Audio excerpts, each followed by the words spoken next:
makapangyarihan niyang daloy ay nagbibigay buhay mula sa kanyang dagundong, batid ang kanyang lakas. Pero sino ang mag-aakala na ang lakas na kanyang taglay ay maaari ring bumawi ng buhay?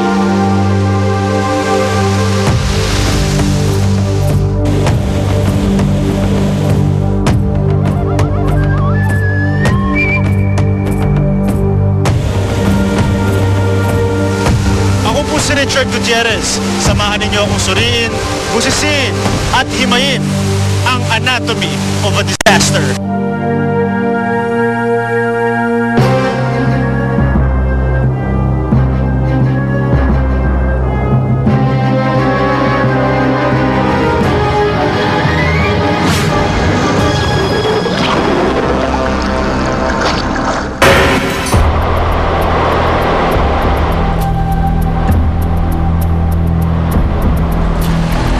Hindi nakaligtas ang Pilipinas mula sa pagragasa ng baha.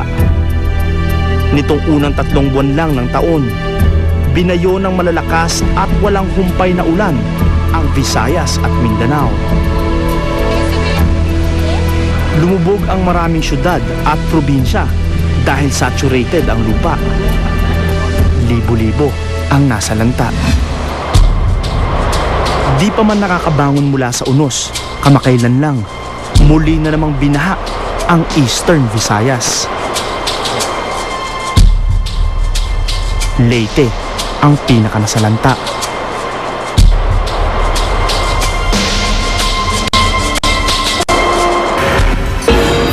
Humigit kumulang sa 20 bagyo ang dumaraan sa Pilipinas taon-taon. Kaya naman, tila sanay na ang mga Pilipino sa malalakas na ulan at matataas na pagbaha. Dumaan sa bansa ang bagyong Milenyo noong September 2006.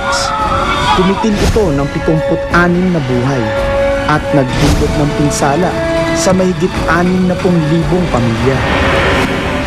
June 2008, nang hagupitin naman ng bagyong Frank ang may 3 milyong Pilipino. Halos 500 ang nasawi. Sino nga ba ang mag-aakalang hindi pa man halos nakababangon ang marami sa mga biktima ay isang matinding unos na naman ang kakagupit.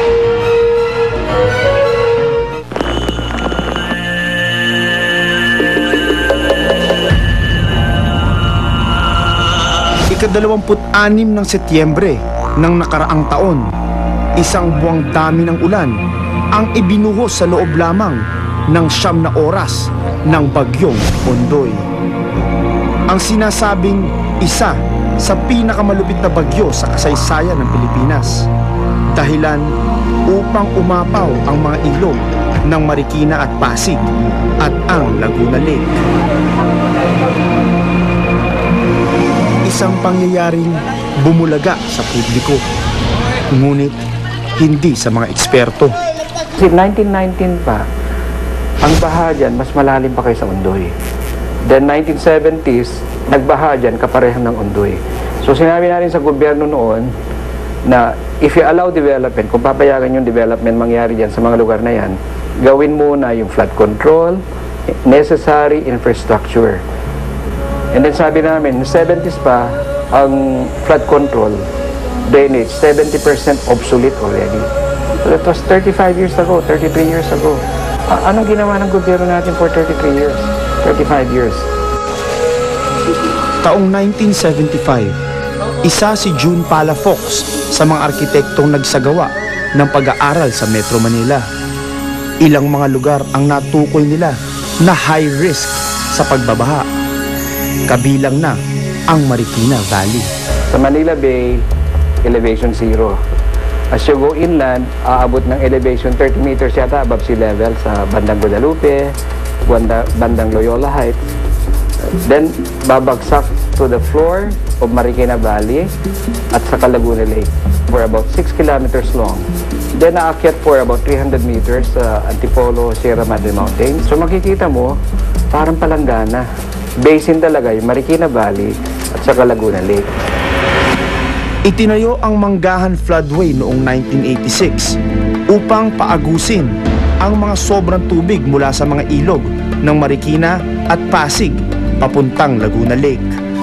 Ngunit tila nakalimutan ang pagtatayo ng Parañaque Spillway na dapat kasabay ng pagtatayo ng Manggahan Floodway.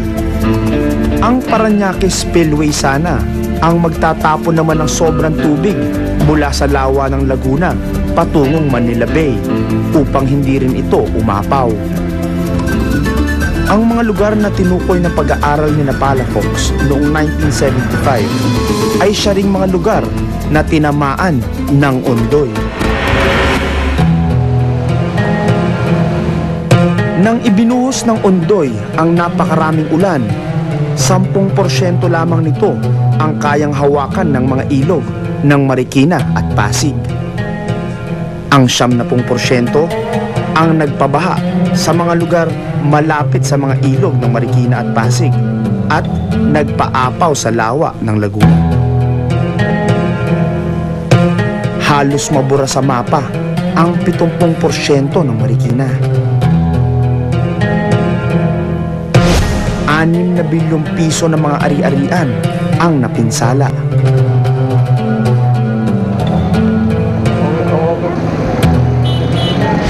300 ang nasawi.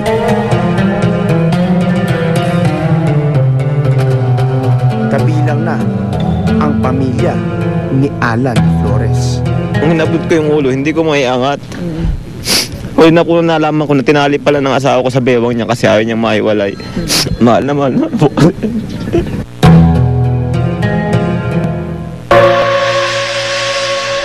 Isang taon na ang nakalipas. Sariwang-sariwa pa sa alaala ni Alan ang mga naganap.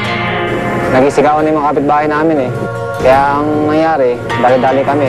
Yung pagiging pake, lahat ng gamit, lagyan sa taas. Tapos, ayun nga, nung tubig nandiyan na, ang bilis. Ayun nga, unti-unti na namin nilikas yung mga bata. Lagyan namin sa mas safe na bahay, yung medyo malapad ang bubong. Halos lahat nandun eh.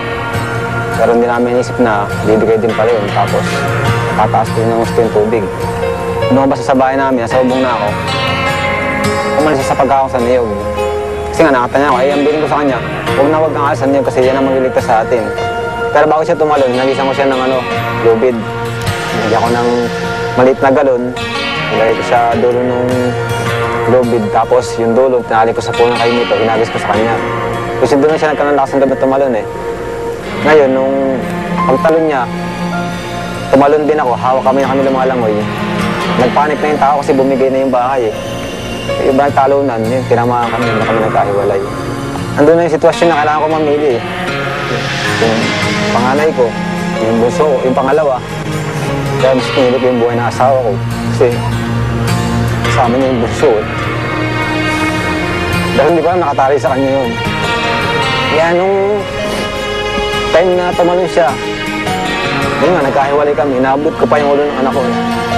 Pero hindi ko na siya na-save kasi ngayon nga. Isa lamang si Alan sa mga Pilipinong napipilitang tumira sa tabi ng ilog. Hindi batid o maaaring sadyang ipinagwawalang bahala ang panganib na dala nito. Abangan. Paano kapag ang lupa ay naging simento? Isang napakalaking sakuna ang tiyak na nagbabadya.